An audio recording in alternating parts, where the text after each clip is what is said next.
Hello everyone. So in this video we will cover service sector of Punjab, which is really important for our Punjab PCS and NAB tehsildar exam. ਇਸ video ਦੇ ਵਿੱਚ ਮੈਂ ਕੋਸ਼ਿਸ਼ ਕੀਤੀ ਹੈ ਕਿ ਜੋ ਵੀ ਇਕਨੋਮਿਕ ਸਰਵੇ ਦੇ ਵਿੱਚ ਸਰਵਿਸ ਸੈਕਟਰ ਚੈਪਟਰ ਦੇ ਵਿੱਚੋਂ ਇੰਪੋਰਟੈਂਟ ਕੁਐਸਚਨਸ ਨੇ ਉਹਨਾਂ ਸਾਰਿਆਂ ਨੂੰ ਮੈਂ ਕਵਰ ਕਰ ਸਕਾਂ। So let's start. First question ਹੈਗਾ ਜੀ, consider the following statements and statement number 1 is Services sector is the highest contributor to Punjab GSVA Punjab gross state value added, and second हैगा increasing share of services sector to state GDP is not in line with national trends। means ਕਿ ਜੋ services sector ਦੇ ਵਿੱਚ share increase ਹੋ ਰਿਹਾ state GDP ਦੇ ਵਿੱਚ ਉਹ ਨੈਸ਼ਨਲ ਟ੍ਰੈਂਡਸ ਦੇ ਸਿੰਕ ਦੇ ਵਿੱਚ ਨਹੀਂ ਹੈਗਾ। ਠੀਕ ਹੈ, ਹੁਣ ਇਹ ਆਪਾਂ ਚੈੱਕ ਕਰਨਾ ਕਿ ਸਹੀ ਹੈ ਜਾਂ ਗਲਤ ਆ। ਆਪਸ਼ਨਸ ਕੀ ਨੇ ਆਪਣੇ ਕੋਲ? Only 1, B only 2, C both and D non. ਹੁਣ ਦੇਖਦੇ ਹਾਂ ਆਪਾਂ ਨੂੰ ਇਕਨੋਮਿਕ ਸਰਵੇ ਕੀ ਕਹਿੰਦਾ। ਇਕਨੋਮਿਕ ਸਰਵੇ ਦੇਖੋ ਕਹਿੰਦਾ ਜੀ ਕਿ services sector is the largest contributor to states GSVA। So ਇਹਦੇ ਨਾਲ ਕੀ ਹੋ ਜਾਂਦਾ? ਸਟੇਟਮੈਂਟ ਨੰਬਰ 1 ਹੋ ਜਾਂਦੀ ਹੈ ਕਰੈਕਟ। ਅੱਗੇ ਦੇਖੋ, the services sectors in Punjab had the largest contribution among all the sectors of the economy। ਦੇਖੋ ਆਪਾਂ ਨੂੰ ਪਤਾ ਕਿ ਇਕੋਨਮੀ ਦੇ ਵਿੱਚ ਕਾਫੀ ਸੈਕਟਰ ਹੁੰਦੇ ਆ, ਜਿਵੇਂ ਆਪਾਂ ਐਗਰੀਕਲਚਰ ਸੈਕਟਰ ਦੀ ਗੱਲ ਕਰ ਲੈਂਦੇ ਜਿਹਨੂੰ ਆਪਾਂ ਪ੍ਰਾਇਮਰੀ ਸੈਕਟਰ ਦੇ ਵਜੋਂ ਮੰਨਦੇ ਆ।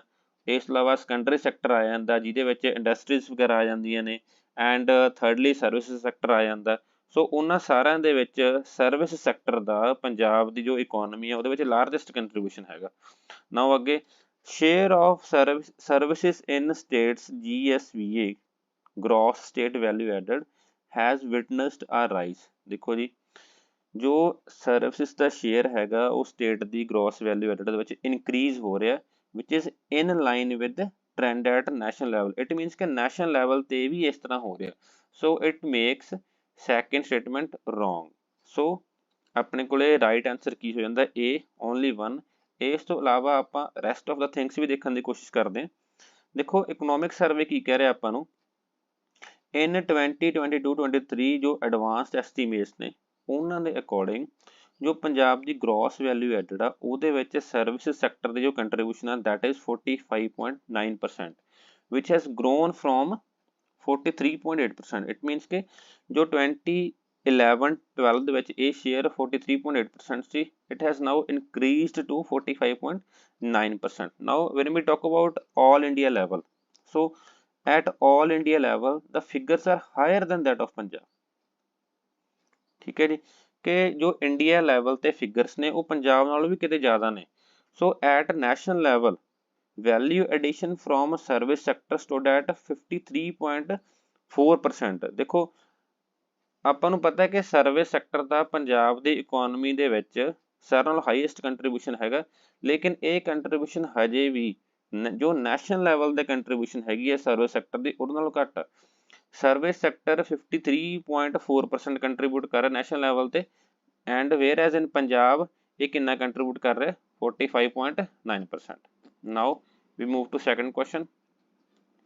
which of the following subsector has the highest share in service sector gross value added।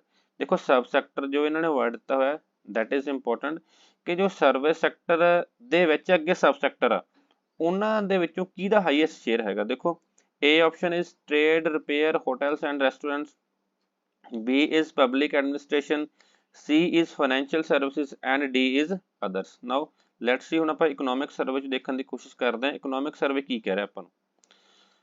ਦੇਖੋ ਜਦੋਂ ਆਪਾਂ ਟ੍ਰੇਡ, ਰਿਪੇਅਰ ਐਂਡ ਹੋਟਲਸ ਦੀ ਗੱਲ ਕਰਦੇ ਹਾਂ ਤਾਂ trade, repair and services contribute ਕਰ ਰਹੇ ਨੇ 20.7% and hotel and restaurants contribute ਕਰ ਰਹੇ ਨੇ ਜਸਟ 1%।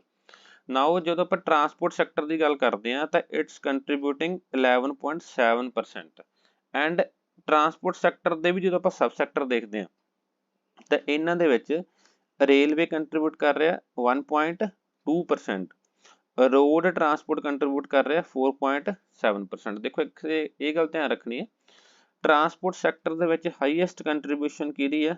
4.7% ਰੋਡ ਟਰਾਂਸਪੋਰਟ ਦੀ। ਠੀਕ ਹੈ ਜੀ, ਇਸ ਤੋਂ ਇਲਾਵਾ ਸੈਕਿੰਡ ਨੰਬਰ ਤੇ ਕਿਹਦੀ ਹੈਗੀ ਆ? ਰੇਲਵੇ ਦੀ 2%। ਇਸ ਤੋਂ ਇਲਾਵਾ ਜਦੋਂ ਆਪਾਂ ਕਮਿਊਨੀਕੇਸ਼ਨ ਸੈਕਟਰ ਦੀ ਗੱਲ ਕਰ ਰਹੇ ਹਾਂ ਤਾਂ ਕਮਿਊਨੀਕੇਸ਼ਨ ਸੈਕਟਰ ਕੰਟਰੀਬਿਊਟ ਕਰ ਰਿਹਾ 4.9%। ਠੀਕ ਹੈ, ਜਦੋਂ ਆਪਾਂ ਆਲ ਓਵਰ ਸਾਰੇ ਦੀ ਗੱਲ ਕਰਦੇ ਹਾਂ transport, storage, communication and services related to broadcasting, ਇਹਨਾਂ ਦੇ ਵਿੱਚ ਹਾਈਐਸਟ ਸ਼ੇਅਰ ਹੈਗਾ ਕਮਿਊਨੀਕੇਸ਼ਨ ਐਂਡ ਬ੍ਰੌਡਕਾਸਟਿੰਗ ਦਾ। ਲੇਕਿਨ ਜਦੋਂ ਆਪਾਂ ਓਨਲੀ ਟਰਾਂਸਪੋਰਟ ਸੈਕਟਰ ਦੀ ਗੱਲ ਕਰ ਰਹੇ ਹਾਂ ਤਾਂ road transport is the maximum contributor. ਠੀਕ ਹੈ, ਨਾਓ ਹੁਣ ਆਪਾਂ ਨੂੰ ਇਹਨਾਂ ਨੇ ਪੁੱਛਿਆ ਹੋਇਆ ਕਿ ਜੋ ਹਾਈਐਸਟ ਸ਼ੇਅਰ ਹੈਗਾ ਕਿਹੜੇ ਸਬ sector the. So the right answer ਕੀ ਹੋਇਆ ਨਾ ਜੀ, other services the, because other services provide ਕਰ ਰਹੀਆਂ ਨੇ 22.6%। ਠੀਕ ਹੈ, ਐਂਡ ਸੈਕਿੰਡ ਨੰਬਰ ਤੇ ਜਿਹੜੀ ਕੰਟਰੀਬਿਊਸ਼ਨ ਹੈਗੀ ਹੈ ਉਹ ਹੈਗੀ ਹੈ ਟ੍ਰੇਡ ਐਂਡ ਰਿਪੇਅਰ ਦੀ, ਉਹ ਕਿੰਨੀ ਹੈਗੀ ਹੈ 21.7%। ਸੋ ਇਹ ਗੱਲ ਤੁਸੀਂ ਧਿਆਨ ਰੱਖਣੀ ਹੈਗੀ ਹੈ। ਸੋ ਇਹਦਾ ਰਾਈਟ ਆਂਸਰ ਕੀ ਹੋ ਜਾਂਦਾ D, other sector. Now third question is what is the rank of Punjab among states in terms of workforce in service sector। Means ਕਿ ਜੋ ਸਰਵਿਸ ਸੈਕਟਰ ਦੇ ਵਿੱਚ ਲੋਕਾਂ ਨੂੰ ਇੰਪਲੋਇਮੈਂਟ ਮਿਲ ਰਹੀ ਆ ਉਸ ਪੱਖੋਂ ਪੰਜਾਬ ਦਾ ਕਿੰਨਵਾਂ ਰੈਂਕ ਹੈਗਾ। A is first, B is second, C is third and D is fourth। ਸੋ ਇਹਦਾ ਰਾਈਟ ਆਂਸਰ ਕੀ ਹੈ ਜੀ B, second। ਸੋ ਇਕਨੋਮਿਕ ਸਰਵੇ ਕੀ ਕਹਿੰਦਾ ਆਪਾਂ ਨੂੰ, ਪੰਜਾਬ's rank among comparable states in terms of workforce in service sector is second। Means ਕਿ ਪੰਜਾਬ ਦੂਜੇ number ਦਾ ਸੂਬਾ ਹੈਗਾ ਜੋ ਕਿ ਸਰਵਿਸ ਸੈਕਟਰ ਦੇ ਵਿੱਚ ਸਭ ਤੋਂ ਵੱਧ ਲੋਕਾਂ ਨੂੰ ਰੁਜ਼ਗਾਰ ਮੁਹੱਈਆ ਕਰਵਾ ਰਿਹਾ। ਸੋ fourth question is consider the following statements। services sector in Punjab employs more workers than all India level। ਇਹ ਕਹਿੰਦੇ ਆ ਕਿ ਜੋ ਪੰਜਾਬ ਦਾ ਸਰਵਿਸ ਸੈਕਟਰ ਆ ਉਹ ਆਲ ਇੰਡੀਆ ਲੈਵਲ ਨਾਲੋਂ ਜ਼ਿਆਦਾ ਲੋਕਾਂ ਨੂੰ ਰੁਜ਼ਗਾਰ ਮੁਹੱਈਆ ਕਰਵਾ ਰਿਹਾ। ਸੋ ਇਹ ਆਪਾਂ ਦੇਖਾਂਗੇ ਅੱਗੇ ਕਿ ਸਟੇਟਮੈਂਟ ਸਹੀ ਹੈ ਨਹੀਂ ਸਹੀ ਹੈਗੀ। Second statement is trade, hotels and restaurants has the highest proportion of workers in service sector subsectors। No, which of the following is true? Only one, only two, C both and D none। ਹੁਣ ਅੱਗੇ ਆਪਾਂ ਦੇਖਦੇ ਹਾਂ। ਦੇਖੋ economic survey ਕੀ ਕਹਿ ਰਿਹਾ, Punjab has one of the highest proportions of workforce in the service sector among selected states। ਦੇਖੋ periodic labour survey ਆਪਾਂ ਨੂੰ ਕੀ ਕਹਿ ਰਿਹਾ, ਇਹ ਕਹਿੰਦਾ ਕਿ ਸਰਵਿਸ ਸੈਕਟਰ ਪ੍ਰੋਵਾਈਡ ਕਰ ਰਿਹਾ 38% ਆਫ ਦਾ ਵਰਕਫੋਰਸ ਨੂੰ ਨੌਕਰੀ ਇਨ ਪੰਜਾਬ। ਦੇਖੋ ਜੀ ਪੰਜਾਬ 'ਚ ਜਿੰਨੀ ਵਰਕਫੋਰਸ ਹੈਗੀ ਆ ਉਹਦੇ ਵਿੱਚੋਂ 38% ਆਫ ਦਾ ਜਿਹੜੀ ਵਰਕਫੋਰਸ ਆ ਉਹ ਸਰਵਿਸ ਸੈਕਟਰ ਤੋਂ ਇੰਪਲੋਇਮੈਂਟ ਹਾਸਲ ਕਰ ਰਹੀ ਹੈ। And as comparison to national level, ਜਦੋਂ ਆਪਾਂ ਨੈਸ਼ਨਲ ਲੈਵਲ 'ਤੇ ਕੰਪੈਰੀਜ਼ਨ ਕਰ ਰਹੇ ਹਾਂ ਤਾਂ it's just 30% at national level. So it means first statement ਆਪਣੇ ਕੋਲ ਕੀ ਹੋ ਜਾਂਦੀ ਹੈ, ਬਿਲਕੁਲ ਰਾਈਟ ਹੋ ਜਾਂਦੀ ਹੈ। ਨਾਓ ਸੈਕੰਡ ਸਟੇਟਮੈਂਟ ਬਾਰੇ ਦੇਖਦੇ ਹਾਂ ਆਪਾਂ। Among the sub sectors trade, hotels and restaurants employ the highest proportion of workforce। so it means ਆਪਣੀ second statement ਵੀ ਕੀ ਹੋ ਜਾਂਦੀ ਹੈ, right ਹੋ ਜਾਂਦੀ ਹੈ। so the right answer is C both। now fifth question is which of the following statements is true। A statement ਕੀ ਹੈ, Punjab tourism is mostly driven by domestic tourists। B option is Punjab attracted the most foreign visitors in 2021। Asian Development Bank is providing assistance for tourism projects and D all of the above। so the right answer ਕੀ ਹੈ ਜੀ D all of the above। so economic survey ਦੇ ਵਿੱਚੋਂ ਆਪਾਂ ਦੇਖਦੇ ਹਾਂ ਕਿ economic survey ਆਪਾਂ ਨੂੰ ਕੀ ਚੀਜ਼ਾਂ ਦੱਸ ਰਿਹਾ। so ਜਦੋਂ ਆਪਾਂ ਪੰਜਾਬ ਦੇ ਟੂਰਿਜ਼ਮ ਦੀ ਗੱਲ ਕਰਦੇ ਹਾਂ ਤਾਂ ਕਾਫੀ ਟੂਰਿਜ਼ਮ ਪਲੇਸਿਸ ਪੰਜਾਬ ਦੇ ਵਿੱਚ ਹੈਗੇ ਨੇ, ਬਹੁਤ ਸੋਹਣੀ ਜਗ੍ਹਾ ਦੇਖਣ ਵਾਲੀਆਂ ਹੈਗੀਆਂ ਨੇ। ਸੋ ਇਕਨੋਮਿਕ ਸਰਵੇ ਕੀ ਕਹਿ ਰਿਹਾ ਕਿ there is an increase in both domestic and foreign tourist। ਦੇਖੋ ਡੋਮੈਸਟਿਕ ਦਾ ਮੀਨਿੰਗ ਇਹ ਹੋ ਗਿਆ ਜੋ ਪੰਜਾਬ ਦੇ ਵਿੱਚੋਂ ਵੀ ਆ ਰਹੇ ਆ ਐਂਡ ਪੰਜਾਬ ਤੋਂ ਬਾਹਰੋਂ ਮੀਨਸ ਕਿ ਵਿਦਨ ਇੰਡੀਆ ਵੀ ਆ ਰਿਹਾ, ਜਿਵੇਂ ਆਪਣੇ ਨੇਬਰਿੰਗ ਸਟੇਟ ਹਰਿਆਣਾ ਹੋਊਗੀ ਜਾਂ ਆਪਣੇ ਹੋਰ ਅਦਰ ਸਟੇਟਸ ਹੋ ਗਿਆ, ਮਹਾਰਾਸ਼ਟਰ ਹੋ ਗਿਆ, MP ਹੋ ਗਿਆ, ਉੱਥੋਂ ਆਸੇ ਪਾਸੇ ਜਿਹੜੇ ਲੋਕ ਆ ਉਹ ਉਹਨਾਂ ਦਾ ਪੰਜਾਬ ਦੇ ਵਿੱਚ ਆਉਣਾ। ਠੀਕ ਹੈ, ਨੋ ਟੂਰਿਸਟ ਜੋ ਇਨਫਲੋ ਹੈਗਾ ਜੋ ਪੰਜਾਬ ਦੇ ਵਿੱਚ ਟੂਰਿਸਟ ਦਾ ਆਉਣਾ ਉਹ 2010 ਐਂਡ 2021 ਦੇ ਵਿਚਾਲੇ 22% ਦੀ ਰੇਟ ਨਾਲ ਇਨਕਰੀਜ਼ ਹੋਇਆ ਹੈਗਾ। ਠੀਕ ਹੈ ਜੀ, ਨਾ ਹੁਣ ਇਕਨੋਮਿਕ ਸਰਵੇ ਆਪਾਂ ਨੂੰ ਇਹ ਕਹਿ ਰਿਹਾ ਕਿ ਜਿਹੜਾ ਟੂਰਿਜ਼ਮ ਆ that is mostly driven by domestic tourist। it means ਕਿ ਜੋ ਇੰਡੀਆ ਦੇ ਅੰਦਰ ਦੇ ਲੋਕ ਹੈਗੇ ਆ ਉਹ ਜ਼ਿਆਦਾ ਪੰਜਾਬ ਨੂੰ ਦੇਖਣ ਲਈ ਆ ਰਹੇ ਆ। ਠੀਕ ਹੈ ਜੀ, ਨਾਓ ਹੁਣ ਇਹਦਾ ਮੀਨਿੰਗ ਕੀ ਹੋ ਗਿਆ, ਇਹਦਾ ਮੀਨਿੰਗ ਦੇਖੋ ਜੋ ਫਸਟ ਸਟੇਟਮੈਂਟ ਹੈਗੀ ਆ ਉਹ ਬਿਲਕੁਲ ਟਰੂ ਹੋ ਜਾਂਦੀ ਹੈ। ਠੀਕ ਹੈ, ਨਾਓ ਹੁਣ ਅੱਗੇ ਇਕਨੋਮਿਕ ਸਰਵੇ ਆਪਾਂ ਨੂੰ ਇਹ ਕਹਿ ਰਿਹਾ ਕਿ Punjab attained first position at national level in terms of foreign tourist visits during 2021। It means ਕਿ ਜਿੰਨੇ ਵੀ ਟੂਰਿਸਟ ਆਏ ਸੀ ਉਹਨਾਂ ਦੇ ਜ਼ਿਆਦਾਤਰ ਜਿਹੜੇ ਟੂਰਿਸਟ ਆ ਉਹ 2021 ਦੇ ਵਿੱਚ ਪੰਜਾਬ ਦੇ ਵਿੱਚ ਵਿਜ਼ਿਟ ਕੀਤਾ ਸੀ ਉਹਨਾਂ ਨੇ। ਐਂਡ ਇਸ ਤੋਂ ਇਲਾਵਾ ਏਸ਼ੀਅਨ ਡਿਵੈਲਪਮੈਂਟ ਬੈਂਕ ਵੀ ਆਪਾਂ ਨੂੰ ਰੁਜ਼ਗਾਰ ਮੁਹੱਈਆ ਕਰਵਾਉਣ ਦੇ ਜਿਹੜੇ ਸਰੋਤ ਆ ਉਹ ਪ੍ਰੋਵਾਈਡ ਕਰ ਰਹੀ ਹੈ। ਟੂਰਿਜ਼ਮ ਨੂੰ ਪ੍ਰਮੋਟ ਕਰਨ ਦੇ ਲਈ ਏਸ਼ੀਅਨ ਡਿਵੈਲਪਮੈਂਟ ਬੈਂਕ ਵੱਲੋਂ ਪੰਜਾਬ ਨੂੰ ਕਾਫੀ ਸਪੋਰਟ ਕੀਤੀ ਜਾ ਰਹੀ ਹੈ। ਠੀਕ ਹੈ, ਨਾਓ ਹੁਣ ਤੁਹਾਡਾ ਹੋਮਵਰਕ ਇਹ ਹੈ, ਤੁਸੀਂ ਇਹ ਜਾਣਨ ਦੀ ਕੋਸ਼ਿਸ਼ ਕਰਨੀ ਹੈ ਕਿ where is the headquarter of Asian development bank, because it's really important for our upcoming exams। now sixth question is which of the following district in Punjab got the highest tourist footfall? A is Amritsar, B is Ludhiana, C is Patiala and D is Jalandhar। तो ਉਹਦਾ right answer ਕੀ ਹੈ ਜੀ A Amritsar.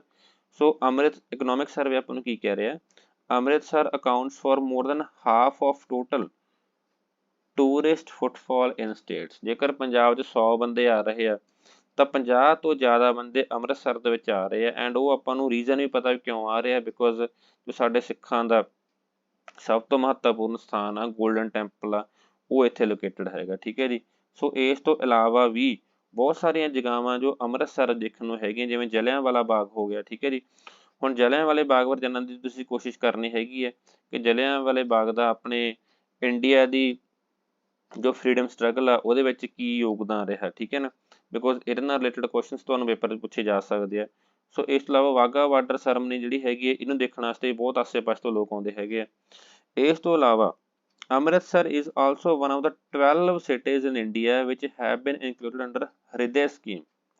ਦੇਖੋ ਇੱਕ ਗੱਲ ਇਹ ਧਿਆਨ ਰੱਖਣੀ ਹੈ, ਹੁਣ ਦੇਖੋ ਆਪਾਂ ਨੂੰ ਦੋ ਗੱਲਾਂ ਪਤਾ ਲੱਗ ਗਈਆਂ ਇੱਥੇ, ਇੱਕ ਤਾਂ ਹਰਿਦੈ ਸਕੀਮ ਬਾਰੇ ਪਤਾ ਲੱਗ ਗਿਆ। ਠੀਕ ਹੈ, ਹਰਿਦੈ ਸਕੀਮ ਦੀ ਇੱਕ ਤੁਸੀਂ ਫੁੱਲ ਫਾਰਮ ਵੀ ਯਾਦ ਰੱਖਣੀ ਹੈ, ਬਿਕੋਜ਼ ਤੁਹਾਨੂੰ ਪੇਪਰਸ ਦੇ ਵਿੱਚ ਫੁੱਲ ਫਾਰਮ ਵੀ ਪੁੱਛੀ ਜਾ ਸਕਦੀ ਹੈ। ਸੋ ਫੁੱਲ ਫਾਰਮ ਕੀ ਹੈ, ਹੈਰੀਟੇਜ ਸਿਟੀ ਡਿਵੈਲਪਮੈਂਟ ਐਂਡ ਔਗਮੈਂਟੇਸ਼ਨ ਯੋਜਨਾ। ਹੁਣ ਦੇਖੋ ਜੋ ਹਰਿਦੈ ਸਕੀਮ ਹੈਗੀ ਹੈ ਉੱਥੋਂ ਆਪਾਂ ਨੂੰ ਇਹ ਗੱਲ ਪਤਾ ਲੱਗ ਗਈ ਕਿ ਇਹ ਜੋ ਟੂਰਿਜ਼ਮ ਦੇ ਪਲੇਸਿਸ ਆ ਉਹਨਾਂ ਨੂੰ ਪ੍ਰਮੋਟ ਕਰਨ ਦੀ ਇੱਕ ਸਕੀਮ ਹੈਗੀ ਆ।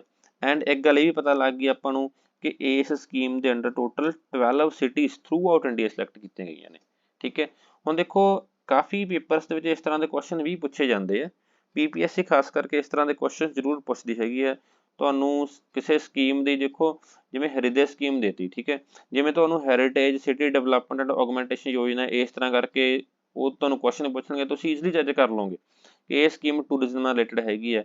ਲੇਕਿਨ ਜੇਕਰ ਤੁਹਾਨੂੰ ਇਕੱਲਾ ਹਰਿਦੈ ਬਾਰੇ ਉਹਨਾਂ ਨੇ ਪੁੱਛ ਲਿਆ ਤਾਂ ਉੱਥੋਂ ਪੁੱਛ ਸਕਦੇ ਆ, ਇਸ ਕਰਕੇ ਤੁਸੀਂ ਜਾਣਨ ਦੀ ਕੋਸ਼ਿਸ਼ ਕਰਨੀ ਹੈਗੀ ਹੈ। ਠੀਕ ਹੈ ਜੀ, 7th question ਕਹਿੰਦਾ ਆਪਾਂ ਨੂੰ consider the following statement। statement number 1, road sector is the backbone of Punjab transport sector।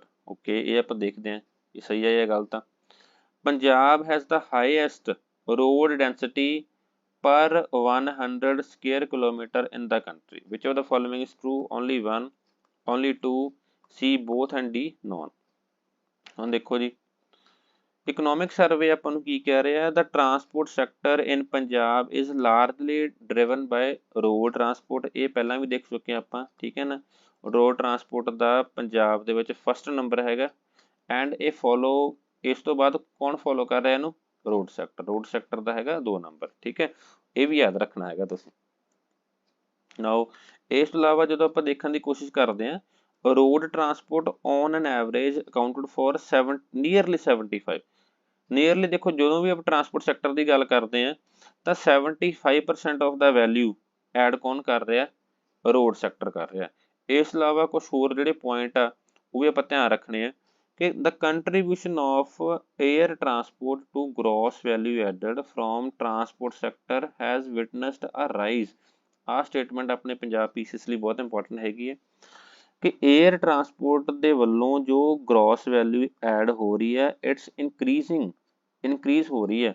And where as ਜੋ ਰੇਲਵੇਜ਼ ਐਂਡ ਰੋਡਸ ਤੋਂ ਆ ਉਹ ਕੀ ਹੋ ਰਹੀ, ਡਿਕਰੀਜ਼ ਹੋ ਰਹੀ। ਦੇਖੋ ਓਬਵੀਅਸ ਆ, ਜੇਕਰ ਰੋਡ ਟਰਾਂਸਪੋਰਟ ਤੋਂ ਐਂਡ ਰੇਲਵੇਜ਼ ਤੋਂ ਡਿਕਰੀਜ਼ ਹੋ ਰਹੀ ਹੈ ਇਟ ਮੀਨਸ ਉਹ ਜਿਹੜਾ ਡਿਕਰੀਜ਼ ਹੋਇਆ ਪਾਰਟ ਆ ਉਹ ਕਿਸੇ ਨਾ ਕਿਸੇ ਪਾਸੇ ਤਾਂ ਜਾ ਹੀ ਰਿਹਾ ਹੋਊਗਾ। ਇਟ ਮੀਨਸ ਕਿ ਜਿਹੜਾ 에ਅਰ ਟਰਾਂਸਪੋਰਟ ਆ ਉਹਨੂੰ ਆਪਦੇ ਵੱਲ ਖਿੱਚ ਰਿਹਾ। ਠੀਕ ਹੈ ਨਾ, ਸੋ ਫਸਟ ਸਟੇਟਮੈਂਟ ਜਿਹੜੀ ਹੈਗੀ ਆ ਦੈਟਸ ਐਬਸੋਲਿਊਟਲੀ ਟਰੂ। ਨਾਓ ਅੱਗੇ ਦੇਖੋ, ਹੁਣ ਦੇਖੋ ਜਦੋਂ ਆਪਾਂ ਗੱਲ ਕਰਦੇ ਹਾਂ ਰੋਡਸ ਦੀ ਸਰਫੇਸਿੰਗ ਦੀ, ਠੀਕ ਹੈ ਨਾ, ਤਾਂ ਉਹਦੇ 'ਚ ਆਪਾਂ ਦੇਖਦੇ ਹਾਂ ਕਿ 91% ਆਫ ਦੀ ਜਿਹੜੀਆਂ ਰੋਡਸ ਹੈਗੀਆਂ ਪੰਜਾਬ ਦੇ ਵਿੱਚ ਉਹ ਸਰਫੇਸਡ ਨੇ, ਠੀਕ ਹੈ ਨਾ। ਐਂਡ ਗੁਜਰਾਤ ਦੀ ਜਦੋਂ ਆਪਾਂ ਗੱਲ ਕਰਦੇ ਹਾਂ ਤਾਂ ਉਹਦੇ 'ਚ 88% ਆ, ਐਂਡ ਹਰਿਆਣਾ ਦੀ ਗੱਲ ਕਰਦੇ ਹਾਂ 86% ਆ। ਦੇਖੋ ਤੁਸੀਂ ਆਰਡਰ ਵੀ ਯਾਦ ਰੱਖਣਾ ਹੈਗਾ, ਤੁਹਾਨੂੰ ਸਮਟਾਈਮਸ ਕੀ ਪੇਪਰ 'ਚ ਹੋ ਸਕਦਾ ਤੁਹਾਨੂੰ 3 ਸਟੇਟਸ ਦੇ ਸਕਦੇ ਆ, ਐਂਡ ਉਹਨਾਂ ਸਟੇਟਸ ਨੂੰ ਤੁਹਾਨੂੰ ਆਰਡਰ ਦੇ ਸੈੱਟ ਕਰਨ ਨੂੰ ਵੀ ਕਹਿ ਸਕਦੇ ਆ, ਠੀਕ ਹੈ, ਡਿਕਰੀਜ਼ਿੰਗ ਦੇ ਵਿੱਚ ਔਰ ਇਨਕਰੀਜ਼ਿੰਗ ਦੇ ਵਿੱਚ। ਐਂਡ ਜਦੋਂ ਆਪਾਂ ਰੋਡ ਡੈਂਸਿਟੀ ਦੀ ਗੱਲ ਕਰਦੇ ਹਾਂ ਪਰ 100 ਕਿਲੋਮੀਟਰ ਰੋਡ ਡੈਂਸਿਟੀ ਦੀ ਗੱਲ ਕਰਦੇ ਹਾਂ ਤਾਂ ਸਾਰਿਆਂ ਨਾਲੋਂ ਜ਼ਿਆਦਾ ਰੋਡ ਡੈਂਸਿਟੀ ਹੈਗੀ ਹੈ ਜੀ ਕੇਰਲ ਦੀ। ਕੇਰਲ ਦੀ ਕਿੰਨੀ ਹੈ 669। ਐਂਡ ਜਦੋਂ ਪੰਜਾਬ ਦੀ ਗੱਲ ਕਰਦੇ ਹਾਂ ਤਾਂ ਪੰਜਾਬ 'ਚ ਹੈਗੀ 294, ਕਾਫੀ ਘੱਟ ਹੈਗੀ ਹੈ ਪੰਜਾਬ ਦੇ ਵਿੱਚ ਐਜ਼ ਕੰਪੈਰੀਜ਼ਨ ਟੂ ਜਦੋਂ ਆਪਾਂ ਕੇਰਲ ਕਰਦੇ ਹਾਂ। ਐਂਡ 3rd ਨੰਬਰ 'ਤੇ ਆ ਜਾਂਦਾ ਹੈਗਾ ਜੀ ਤਾਮਿਲਨਾਡੂ। ਸੋ ਇਹ ਵੀ ਤੁਸੀਂ ਆਰਡਰ ਯਾਦ ਰੱਖਣਾ ਹੈਗਾ, first Kerala, second Punjab and 3rd Tamil Nadu. So ਇਹਦੇ ਨਾਲ ਕੀ ਹੋ ਜਾਂਦਾ, ਜੋ ਸਾਡੀ ਸੈਕਿੰਡ ਸਟੇਟਮੈਂਟ ਆ that is incorrect because Punjab is not the highest, Punjab is the second highest, so the right answer is A, only one. Again, which of the following has the highest length in Punjab? Rural roads ਆ ਜਾਂ urban roads ਆ ਜਾਂ project roads ਆ ਜਾਂ district roads ਆ। ਦੇਖੋ ਹੁਣ various type ਦੇ ਦੇਖੋ ਜਿਹੜੀਆਂ roads ਆ ਉਹ ਪੰਜਾਬ 'ਚ ਹੈਗੀਆਂ। First of all national highways ਆ, ਫਿਰ ਸਟੇਟ ਹਾਈਵੇਜ਼ ਨੇ, ਫਿਰ ਡਿਸਟ੍ਰਿਕਟ ਰੋਡ ਹੈਗੀਆਂ ਨੇ, ਫਿਰ ਅਰਬਨ ਰੋਡਸ ਨੇ, ਰੂਰਲ ਰੋਡਸ ਨੇ ਐਂਡ ਪ੍ਰੋਜੈਕਟ ਰੋਡਸ ਨੇ। ਜਦੋਂ ਆਪਾਂ 2019 ਦਾ ਜੋ data ministry of road transport ਵੱਲੋਂ ਦਿੱਤਾ ਗਿਆ ਉਹਦੇ ਅਕੋਰਡਿੰਗ ਪੰਜਾਬ ਦੇ ਵਿੱਚ ਨੀਅਰਲੀ 1.5 ਲੱਖ ਕਿਲੋਮੀਟਰ ਦੇ ਤਕਰੀਬਨ ਰੋਡ ਹੈਗੀਆਂ ਨੇ, ਠੀਕ ਹੈ ਨਾ।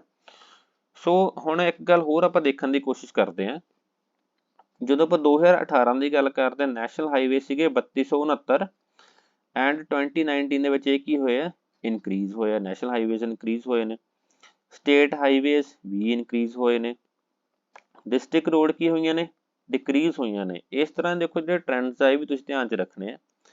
ਅਰਬਨ ਰੋਡਸ ਸਲਾਈਟਲੀ ਇਨਕਰੀਜ਼ ਹੋਏ ਆ, ਰੂਰਲ ਰੋਡਸ ਵੀ ਇਨਕਰੀਜ਼ ਹੋਏ ਆ ਐਂਡ ਪ੍ਰੋਜੈਕਟ ਰੋਡਸ ਵੀ ਇਨਕਰੀਜ਼ ਹੋਏ ਆ। ਨਾਓ ਹੁਣ ਜਦੋਂ ਆਪਾਂ ਗੱਲ ਕਰਦੇ ਹਾਂ ਆਰਡਰ ਦੇ ਵਿੱਚ ਤਾਂ ਸਾਰਿਆਂ ਨਾਲੋਂ ਜ਼ਿਆਦਾ ਜੋ ਲੰਮੀਆਂ ਰੋਡਸ ਨੇ, ਠੀਕ ਹੈ, ਲੈਂਥ ਦੇ ਮਾਮਲੇ 'ਚ ਉਹ ਹੈਗੀਆਂ ਨੇ rural road. So it means a right answer is option A. Now ਜਦੋਂ ਆਪਾਂ ਆਰਡਰ ਦੀ ਗੱਲ ਕਰ ਰਹੇ ਹਾਂ ਤਾਂ ਸਾਰਿਆਂ ਨਾਲੋਂ ਜ਼ਿਆਦਾ ਪੰਜਾਬ 'ਚ ਹੈਗੀਆਂ ਨੇ ਰੂਰਲ ਰੋਡਸ, ਸੈਕਿੰਡ ਨੰਬਰ 'ਤੇ ਹੈਗੀਆਂ ਨੇ ਅਰਬਨ ਰੋਡਸ, ਠੀਕ ਹੈ, ਐਂਡ 3rd ਨੰਬਰ 'ਤੇ ਹੈਗੇ ਨੇ project roads. Now 9th question, Punjab is part of which of the following freight corridor? ਦੇਖੋ freight corridor ਦੇਖੋ ਉਹ corridor ਹੁੰਦੇ ਆ ਜੋ ਕਿ ਸਰਕਾਰ ਵੱਲ ਡੈਡੀਕੇਟ ਕੀਤੇ ਜਾਂਦੇ ਨੇ ਸਪੈਸ਼ਲੀ ਸਮਾਨ ਦੀ ਢੋਆ ਢੁਆਈ ਵਾਸਤੇ, ਠੀਕ ਹੈ ਨਾ। ਕਿਉਂਕਿ ਦੇਖੋ ਜਿੰਨੀ ਈਜ਼ ਆਫ ਡੂਇੰਗ ਬਿਜ਼ਨਸ ਜ਼ਿਆਦਾ ਹੋਊਗੀ ਉਨੀ ਹੀ ਜ਼ਿਆਦਾ ਤੋਂ ਜ਼ਿਆਦਾ ਜੋ ਇੰਡਸਟਰੀ ਆ ਉਹ ਕਿਸੇ ਨਾ ਕਿਸੇ ਸਟੇਟ ਦੇ ਵਿੱਚ ਆਉਂਦੀ ਹੈ, ਠੀਕ ਹੈ। ਸੋ ਹੁਣ ਇਹਦਾ ਦੇਖੋ ਆਪਸ਼ਨ ਏ ਕੀ ਕਹਿੰਦੀ ਹੈ ਆਪਾਂ ਨੂੰ ਸੈਂਟਰਲ, ਆਪਸ਼ਨ ਬੀ ਕੀ ਕਹਿੰਦੀ ਹੈ western, option C eastern and option D north west. So ਇਹਦਾ ਰਾਈਟ ਆਂਸਰ ਕੀ ਹੈ ਜੀ, eastern dedicated freight corridor. And ਦੇਖੋ ਇਹ 1856 ਕਿਲੋਮੀਟਰ ਹੈਗਾ, ਇਹ ਵੀ ਧਿਆਨ ਰੱਖਣਾ ਬਿਕੋਜ਼ ਸਮਟਾਈਮਸ ਤੁਹਾਨੂੰ ਪੇਪਰ 'ਤੇ ਕੁਐਸਚਨ ਇਹ ਆ ਸਕਦਾ ਕਿ eastern dedicated freight corridor is greater than 2000 kilometre, ਠੀਕ ਹੈ। ਸੋ ਇਹ ਵੀ ਆਪਾਂ ਧਿਆਨ ਦੇ ਵਿੱਚ ਰੱਖਣਾ ਹੈਗਾ। ਇਸ ਤੋਂ ਇਲਾਵਾ ਜੋ ਇਹ ਕੋਰੀਡੋਰ ਆ ਇਹ ਲੁਧਿਆਣਾ ਤੋਂ ਦੇਖੋ ਲੁਧਿਆਣਾ ਇਨ ਪੰਜਾਬ ਤੋਂ ਸ਼ੁਰੂ ਹੁੰਦਾ ਐਂਡ ਵੈਸਟ ਬੰਗਾਲ ਜਾ ਕੇ ਇਹ ਖਤਮ ਹੁੰਦਾ ਹੈਗਾ, ਠੀਕ ਹੈ ਜੀ। ਨਾ ਇੱਕ ਹੁਣ ਜਦੋਂ ਆਪਾਂ ਰੇਲ ਡੈਂਸਿਟੀ ਦੀ ਗੱਲ ਕਰਦੇ ਹਾਂ ਤਾਂ ਇਹ ਗੱਲ ਵੀ ਧਿਆਨ 'ਚ ਰੱਖਣੀ ਹੈ ਕਿ Punjab fares better than its comparable states. Punjab ਦੇ ਵਿੱਚ ਕੀ ਹੈ ਜਦੋਂ ਆਪਾਂ ਪਰ 1000 ਸਕੁਅਰ ਕਿਲੋਮੀਟਰ ਦੀ ਗੱਲ ਕਰਦੇ ਹਾਂ ਤਾਂ 55 ਰਨਿੰਗ ਟਰੈਕਸ ਪੰਜਾਬ ਦੇ ਵਿੱਚ ਪਾਏ ਜਾਂਦੇ ਹੈਗੇ, ਇਹ ਗੱਲ ਦਾ ਵੀ ਆਪਾਂ ਧਿਆਨ ਰੱਖਣਾ ਹੈਗਾ। ਇਸ ਤੋਂ ਇਲਾਵਾ ਜੋ ਟੋਟਲ ਰੇਲ ਨੈਟਵਰਕ ਹੈਗਾ ਇੰਡੀਆ ਦਾ ਉਹਦੀ 2.75% ਪੰਜਾਬ ਦੇ ਵਿੱਚ ਪਾਏ ਜਾਂਦੇ ਹੈਗੇ। 10th ਕੁਐਸਚਨ ਹੈਗਾ ਦੇਖੋ, consider the following statements. Statement number 1, Punjab has higher wireless teledensity per 100 population than pan India level. Now ਇਹ ਆਪਾਂ ਦੇਖਦੇ ਹਾਂ ਅੱਗੇ। ਸੈਕਿੰਡ ਹੈਗਾ Punjab has more number of internet subscribers per 100 population than pan India level. So which of the following is true. ਇਹ ਹੈਗਾ only 1, B ਹੈਗਾ only 2, C ਹੈਗਾ ਬੋਥ ਐਂਡ ਡੀ ਹੈਗਾ ਨੋਨ। ਸੋ ਦੇਖੋ, ਸੋ ਫਸਟ ਆਫ ਆਲ ਦੇਖੋ ਆਪਾਂ ਕੁਛ ਜੋ ਸਟੈਟਸ ਆ ਉਹ ਦੇਖਣ ਦੀ ਕੋਸ਼ਿਸ਼ ਕਰਦੇ ਹਾਂ। The contribution of communication and services related to broadcasting. Communication and services related to broadcasting ਜੋ contribution ਆ gross value added ਦੇ ਵਿੱਚ ਉਹ ਹੈਗੀ ਹੈ 4.9%। ਇਹ ਵੀ ਆਪਾਂ ਗੱਲ ਧਿਆਨ 'ਚ ਰੱਖਣੀ ਹੈਗੀ ਹੈ। ਜਿਹੜਾ ਟੈਲੀਕਾਮ ਸੈਕਟਰ ਹੈਗਾ ਦੇਖੋ, ਉਹ ਪੰਜਾਬ ਦੇ ਵਿੱਚ ਕਾਫੀ ਡਿਵੈਲਪਡ ਸਟੇਜ ਦੇ ਵਿੱਚ ਹੈਗਾ, ਠੀਕ ਹੈ ਜੀ। ਪੰਜਾਬ ਦੇ ਵਿੱਚ ਹਾਇਰ ਵਾਇਰਲੈਸ ਟੈਲੀਡੈਂਸਿਟੀ ਪਾਈ ਜਾਂਦੀ। ਦੇਖੋ ਵਾਇਰਲੈਸ ਟੈਲੀਡੈਂਸਿਟੀ ਦਾ ਮੀਨਿੰਗ ਕੀ ਹੋ ਗਿਆ ਕਿ ਜਿਵੇਂ ਪੰਜਾਬ ਦੇ ਵਿੱਚ ਆਪਾਂ ਸਿੰਪਲ ਭਾਸ਼ਾ 'ਚ ਕਹੀਏ ਤਾਂ ਮੋਬਾਈਲ ਕਨੈਕਟੀਵਿਟੀ, ਠੀਕ ਹੈ। ਹੁਣ ਇੱਕ ਗੱਲ ਤੁਸੀਂ ਇੱਥੋਂ ਇਹ ਧਿਆਨ ਰੱਖਣੀ ਹੈ ਕਿ ਟੈਲੀਡੈਂਸਿਟੀ ਕੀ ਹੁੰਦੀ ਹੈ। ਟੈਲੀਡੈਂਸਿਟੀ ਦਾ ਮੀਨਿੰਗ ਹੋ ਗਿਆ the number of telephone connections per 100 population। this is important। sometimes ਤੁਹਾਨੂੰ ਪੇਪਰ ਦੇ ਵਿੱਚ ਇੱਥੋਂ ਹੀ ਉਲਝਾਇਆ ਜਾ ਸਕਦਾ, ਤੁਹਾਨੂੰ 200 ਦਿੱਤਾ ਜਾ ਸਕਦਾ, ਤੁਹਾਨੂੰ 500 ਦਿੱਤਾ ਜਾ ਸਕਦਾ ਔਰ 1000 ਦਿੱਤਾ ਜਾ ਸਕਦਾ। ਸੋ ਜੋ ਟਰਾਈ ਦੇ ਦੇਖੋ ਸਟੈਟਸ ਨੇ, ਦੇਖੋ ਟਰਾਈ ਦੀ ਫੁੱਲ ਫਾਰਮ ਯਾਦ ਰੱਖ ਰਹੇ ਹਾਂ, telecom regulatory authority of India. ਇਹਦਾ ਸਟੈਟ ਆਪਾਂ ਨੂੰ ਇਹ ਕਹਿੰਦਾ ਕਿ ਪੰਜਾਬ ਦੇ ਵਿੱਚ ਵਾਇਰਲੈਸ ਟੈਲੀਡੈਂਸਿਟੀ ਇਜ਼ ਗ੍ਰੇਟਰ ਦੈਨ 100, 113.41 ਹੈ। ਐਂਡ ਨੈਸ਼ਨਲ ਲੈਵਲ ਤੇ ਕਿੰਨੀ ਹੈ 83। ਇਟ ਮੀਨਸ ਇਹ ਕਿੰਨੀ ਹੈ ਹਾਇਰ ਹੈਗੀ ਹੈ ਨੈਸ਼ਨਲ ਲੈਵਲ ਤੋਂ, ਠੀਕ ਹੈ ਜੀ। So it means our first statement is absolutely true. Now ਜਦੋਂ ਹੁਣ ਆਪਾਂ ਇੰਟਰਨੈਟ ਸਬਸਕ੍ਰਾਈਬਰ ਦੀ ਗੱਲ ਕਰਦੇ ਹਾਂ, internet subscribers per 100 population of the state ਕਿੰਨੇ 81.71 ਐਂਡ ਨੈਸ਼ਨਲ ਲੈਵਲ ਤੇ ਕਿੰਨੇ ਨੇ ਜਸਟ 60। ਇਟ ਮੀਨਸ ਜੋ ਸੈਕੰਡ ਸਟੇਟਮੈਂਟ ਆ that is also correct। so the right answer is C both। Last question ਹੈਗਾ ਜੀ, urban areas in Punjab has more bank branches than rural areas। and second, private sector banks has the more branches than public sector bank। ਸੋ ਦੇਖਦੇ ਹੁਣ ਆਪਾਂ first of all ਦੇਖੋ ਜੋ economic survey ਦੀਆਂ figures ਨੇ ਜੋ ਕਿ ਰਿਜ਼ਰਵ ਬੈਂਕ ਆਫ ਇੰਡੀਆ ਦੇ ਵੱਲੋਂ ਲਈਆਂ ਗਈਆਂ ਨੇ, ਇਹਨਾਂ ਦੇ ਵੱਲੋਂ, ਠੀਕ ਹੈ ਨਾ। ਇਕਨੋਮਿਕ ਸਰਵੇ ਨੇ ਰਿਜ਼ਰਵ ਬੈਂਕ ਆਫ ਇੰਡੀਆ ਦੇ ਡੇਟਾ ਤੋਂ ਫੈਚ ਕੀਤੀਆਂ ਨੇ। ਉਹ ਇਹ ਕਹਿੰਦੀਆਂ ਨੇ ਕਿ ਪੰਜਾਬ ਦੇ ਵਿੱਚ ਰੂਰਲ ਏਰੀਆਜ਼ ਦੇ ਵਿੱਚ ਜ਼ਿਆਦਾ ਬੈਂਕ ਬ੍ਰਾਂਚਿਸ ਨੇ। ਸੋ it means first statement is wrong. ਹੁਣ ਦੇਖੋ ਰੂਰਲ ਏਰੀਆਜ਼ ਦੇ ਵਿੱਚ 44% ਬ੍ਰਾਂਚਿਸ ਨੇ, ਠੀਕ ਹੈ ਜੀ। ਸਬ ਅਰਬਨ ਏਰੀਆਜ਼ ਦੇ ਵਿੱਚ ਹੈਗੇ ਨੇ 29% ਐਂਡ ਅਰਬਨ ਏਰੀਆਜ਼ ਦੇ ਵਿੱਚ ਕਿੰਨੇ 27%। ਇਹਦਾ ਆਰਡਰ ਵੀ ਯਾਦ ਰੱਖਣਾ ਹੈਗਾ ਆਪਾਂ। ਇਸ ਤੋਂ ਇਲਾਵਾ ਜੋ ਪਬਲਿਕ ਸੈਕਟਰ ਬੈਂਕ ਆ ਉਹਨਾਂ ਦੇ ਜ਼ਿਆਦਾ ਬੈਂਕ ਬ੍ਰਾਂਚਿਸ ਆ। So second statement is also wrong. So the right answer is D none. ਇਸ ਤੋਂ ਇਲਾਵਾ ਦੇਖੋ ਜੋ ਪਬਲਿਕ ਸੈਕਟਰ ਬੈਂਕ ਨੇ ਉਹਨਾਂ ਦਾ ਕੰਟਰੀਬਿਊਸ਼ਨ ਹੈਗਾ 56%, ਜੋ ਪ੍ਰਾਈਵੇਟ ਸੈਕਟਰ ਨੇ ਉਹਨਾਂ ਦਾ ਹੈਗਾ 27%, ਜੋ ਕੋਆਪਰੇਟਿਵਸ ਨੇ ਉਹਨਾਂ ਦਾ 11% ਹੈ ਐਂਡ ਰੀਜਨਲ ਰੂਰਲ ਦਾ ਕਿੰਨਾ 6%। ਇਹ ਵੀ ਤੁਸੀਂ ਧਿਆਨ 'ਚ ਰੱਖਣਾ। ਮੀਨਸ ਕਿ ਲੀਸਟ ਕੰਟਰੀਬਿਊਸ਼ਨ ਕਿਹਦੀ ਹੈ ਰੀਜਨਲ ਰੂਰਲ ਦੀ, ਹਾਈਐਸਟ ਕਿਹਦੀ ਹੈ ਪਬਲਿਕ ਸੈਕਟਰ ਬੈਂਕਸ ਦੀ। ਆਰਡਰ ਵੀ ਯਾਦ ਰੱਖਣਾ, ਮੀਨਸ ਕਿ ਸਰ ਨੂੰ ਜ਼ਿਆਦਾ ਕਿਹਦੀ ਹੈ ਫਿਰ ਉਦੋਂ ਘੱਟ ਕਿਹਦੀ ਹੈ ਤੇ ਫਿਰ ਉਦੋਂ ਘੱਟ ਕਿਹਦੀ ਹੈ, ਠੀਕ ਹੈ ਜੀ। ਸੋ ਇਹ ਸੀਗੇ ਇੰਪੋਰਟੈਂਟ MCQs ਜੋ ਕਿ ਸਰਵਿਸਿਜ਼ ਸੈਕਟਰ ਚੈਪਟਰ ਦੇ ਵਿੱਚੋਂ ਇੰਪੋਰਟੈਂਟ ਨੇ। ਸੋ ਇਹਨਾਂ ਨੂੰ ਚੰਗੀ ਤਰ੍ਹਾਂ ਤੁਸੀਂ ਕਵਰ ਕਰ ਲੈਣਾ ਹੈਗਾ। ਸੋ ਨੈਕਸਟ ਲੈਕਚਰ ਦੇ ਵਿੱਚ ਆਪਾਂ ਮਿਲਦੇ ਹਾਂ ਨੈਕਸਟ ਚੈਪਟਰ ਦੇ ਨਾਲ। Thank you.